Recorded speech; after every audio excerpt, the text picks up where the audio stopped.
I want to thank Leader Thune for strong principled leadership over here in the Senate. They have held the line and done the right thing. I'm so delighted that he keeps holding up our House product here.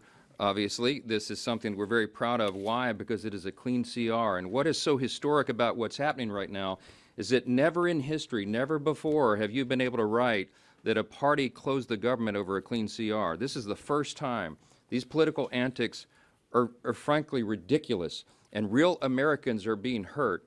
In my press conference a few hours ago, many or most of you were there, and we talked about how Chuck Schumer is very clearly, and the Democrats, who are his accomplices here in the Senate, are very clearly causing pain for the American people for their own political survival. And I shared a couple of headlines. I'll share them here again. Politico yesterday, their headline, quote, "Chuck Schumer's critics are satisfied." See, he's trying to appease the radical left base of his party. That's clearly what's going on, and no one can deny it. And apparently it's having the desired effect. Here's another one. CNN reported yesterday, Democrats say even missed paychecks for U.S. troops won't be enough to end the shutdown alone. It continues. The co-founder of Indivisible, radical left group, as you know, Chuck Schumer hasn't surrendered yet. Quote, "I call that progress."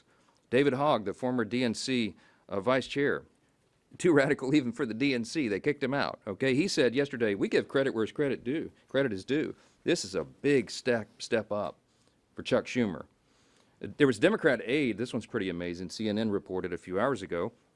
The shutdown will last as long. This is the aide reporting on what's being said behind closed doors with the senators on the Democrat side. The shutdown will last as long as public perception is on their side, short of, quote, planes falling out of the sky.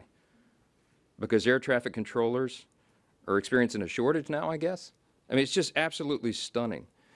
The Republican Congress has voted 8 times now, once in the House, 7 times in the Senate. In fact, Lily, will you bring that up? I think visual aids are helpful sometimes because they're trying to obscure these simple facts. Okay, these are the facts. These are the dates.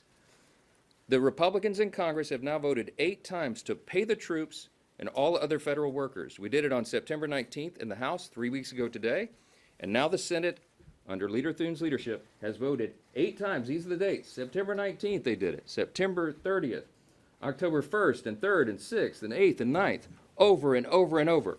The Republicans voted to open the government and pay the troops, and the Democrats every single time voted for them not to be paid, not to pay TSA agents.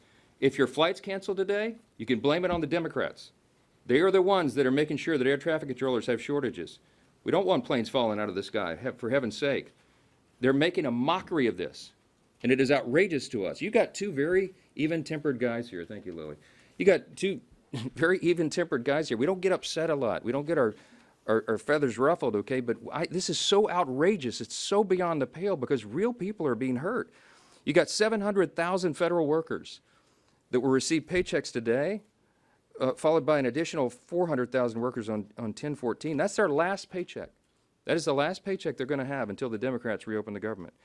You got 1.3 million troops, active duty soldiers and airmen, sailors. They're going to miss their check on October 15th because the Democrats dug their heels in and showed that they didn't care. 8 times they have voted not to pay these people who are serving and protecting all the rest of us. You have 2 million federal civilian workers and 1.3 million active duty military service members who are now going to be harmed. You also have Veterans Health Services and nutrition programs for young mothers and infants. They're all being stalled and encumbered. You've got FEMA services, flood insurance policies that can't be renewed or written while this is all shut down in the middle of a hurricane season. It goes on and on and on. The harm is real. It is very damaging, and it is outrageous to us that Democrats are playing games so they can appease their base.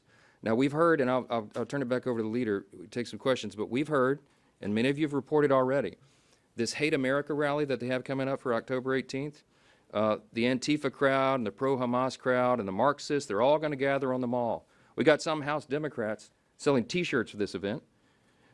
It is an outrageous gathering for outrageous purposes, but the Democrats in the Senate have shown that they're afraid of that crowd, that they don't want to bow, that they want to bow to them, bow the knee to them, and they don't want to take incoming from them. And so they're willing to hold the American people hostage so that they don't have to face an angry mob that's a big chunk of their base.